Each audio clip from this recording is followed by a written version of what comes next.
Good morning student.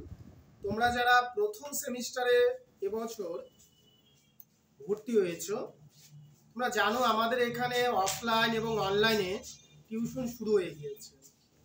তোমাদের জন্য একটা সবথেকে গুরুত্বপূর্ণ বিষয় হচ্ছে তোমাদের কিন্তু ডিসেম্বরেই পরীক্ষা। তোমাদের হয়তো মনে হতে পারে যে আমরা কিছুদিন আগে ভর্তি হলাম, এখনই পরীক্ষা, কিন্তু তোমাদের কিন্তু ডিসেম্বরেই পরীক্ষা রয়েছে। তো তোমরা যারা এখনো আমাদের এখানে ভর্তি হওনি, তোমরা এসে অবশ্যই ক্লাসগুলো করো, তাহলে দেখবে প্রথম থেকেই তোমাদের প্রত্যেকটা নোটস বোঝার ক্ষেত্রে সুবিধা হবে।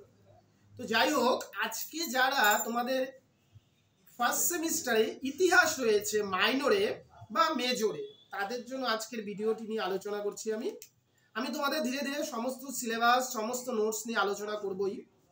দেখো, তোমাদের ইউনিট 1-এ রয়েছে হিস্ট্রিক্যাল সোর্স, অর্থাৎ ইতিহাসের উপাদান।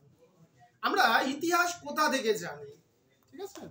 তো দেখো, ইতিহাসের উপাদানগুলোকে যদি আমরা ভাগ করি সবার প্রথমে, তাহলে দুটো ভাগে ভাগ করা যায়। একটা হচ্ছে সাহিত্যক উপাদান, অন্য আরেকটা হচ্ছে প্রত্নতাত্ত্বিক উপাদান। সাহিত্যক মানে আমরা জানি যে বিভিন্ন ধরনের যে বই পত্র হয়, এগুলোকে সাহিত্যক উপাদান বলে। আর প্রত্নতাত্ত্বিক কোনগুলো? যেগুলো আমরা মাটি খুঁড়ে পাই, আর্কোলজিক্যাল সোর্স, যেমন মুদ্রা, লিপি, স্থাপত্য, ভাস্কর্য, মন্দিরের ধ্বংসাবশেষ, এগুলো প্রত্যেকটা হচ্ছে প্রত্নতাত্ত্বিক উপাদান। আবার সাহিত্যক যে উপাদান রয়েছে সেগুলোর আবার দুটো ভাগ রয়েছে, একটা দেশীয় সাহিত্য, অন্য একটি বিদেশি সাহিত্য। তাহলে আজকে আমরা আলোচনা করব কৌটিল্যের অর্থশাস্ত্র। খুবই ইম্পর্টেন্ট প্রশ্ন, বলতে পারো পরীক্ষায় আসবে। আমি দুটো প্রশ্ন নিয়ে আলোচনা করবো আজকে। পরীক্ষা 101% একটি প্রশ্ন তোমাদের পরীক্ষায় থাকবেই। তো প্রথম প্রশ্ন, কৌটিল্যের অর্থশাস্ত্র। দেখো, কৌটিল্য কে ছিল? সবার প্রথমে কৌটিল্য হচ্ছে চন্দ্রগুপ্ত মৌর্যের প্রধানমন্ত্রী ও পরামর্শদাতা ছিলেন। অখণ্ড ভারতবর্ষ গঠনের প্রধান কারিগর ছিল কৌটিল্য। যে একটা ভারতবর্ষকে ঐক্যবদ্ধ রাষ্ট্ররূপে গড়ে তোলার ক্ষেত্রে কৌটিল্যের ভূমিকা ছিল বিশেষ গুরুত্বপূর্ণ। কৌটিল্য ছিল চন্দ্রগুপ্ত মৌর্যের প্রধানমন্ত্রী ও পরামর্শদাতা। তিনি চন্দ্রগুপ্ত মৌর্যকে নিয়ে নন্দবংশের শেষ সম্রাট ধননন্দকে পরাজিত করে এই মৌর্য বংশটাকে 324 খ্রিস্টপূর্বাব্দ নাগাদ প্রতিষ্ঠিত করেছিল। তো এই যে আমাদের কৌটিল্য বা চাণক্য বলছি, তার পূর্ব নাম ছিল বিষ্ণুগুপ্ত। পরবর্তী সময়ে তার কূটকৌশলী, তার দক্ষতা জন্য তাকে বলা হতো চাণক্য বা কৌটিল্য। তো তিনি যে বিখ্যাত গ্রন্থটি লিখেছে সেটি হচ্ছে অর্থশাস্ত্র। এই অর্থশাস্ত্র থেকে আমরা কি জানি?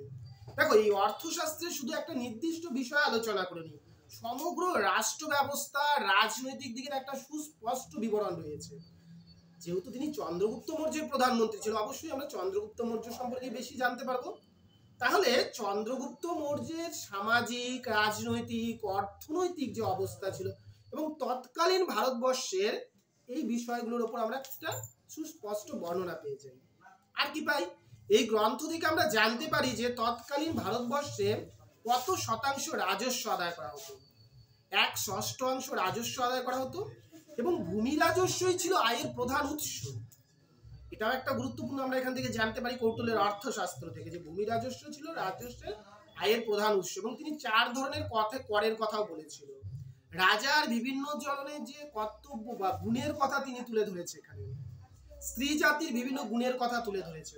তাহলে আমরা একদম সহজ ভাষায় বলবো যে কৌটিল্যের লিখিত গ্রন্থের নাম হচ্ছে অর্থশাস্ত্র, যিনি চন্দ্রগুপ্ত মৌর্যের প্রধানমন্ত্রী ও পরামর্শদাতা ছিল। তার পূর্ব নাম ছিল বিষ্ণুগুপ্ত।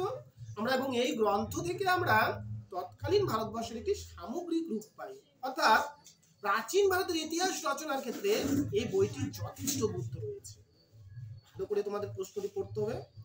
এরপর 2 নাম্বার প্রশ্ন নিয়ে আমরা আলোচনা করছি। 2 নাম্বারে আমাদের কি রয়েছে? মেগাস্থেনিক্সের ইন্ডিকা। আমি প্রথমেই বললাম যে দেশীয় এবং বিদেশি সাহিত্যক উপাদান রয়েছে। তো যে সকল বিদেশিরা এই সময় ভারতবর্ষে এসেছিলেন এবং তাদের ভ্রমণ বৃত্তান্ত লিখে গিয়েছেন, তাদের মধ্যে একজন হচ্ছে গিয়ে মেগাস্থেনিক্স। কার দূত রূপে ভারতবর্ষে এসেছিল?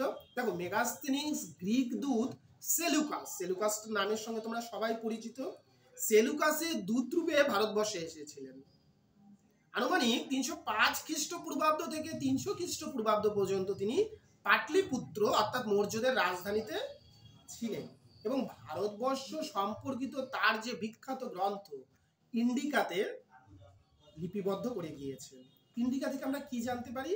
সেই একই, তিনি যেহেতু চন্দ্রগুপ্ত মৌর্যের রাজত্বকালে এসেছিলেন, অর্থাৎ আমরা চন্দ্রগুপ্ত রাজত্বকাল সম্পর্কে একটা সুস্পষ্ট বর্ণনা পেয়ে যাই। কৌটুল্যের মেগাস্থেনিক্সের একটা গুরুত্বপূর্ণ বিষয় তিনি তুলে ধরেছিলেন, সেটা হচ্ছে কি সপ্ত জাতি তত্ত্ব। তিনি বলেছিলেন তৎকালীন ভারতবর্ষে 7টা জাতি ছিল, কৃষক, শ্রমিক, কারিগর, এভাবে 7টা জাতি ছিল, সপ্ত জাতি তত্ত্ব বলা হয়। খুবই ইম্পর্টেন্ট একটা বিষয়, এটা তিনি তার গ্রন্থে তুলে ধরেছিলেন, সপ্ত জাতি তত্ত্ব।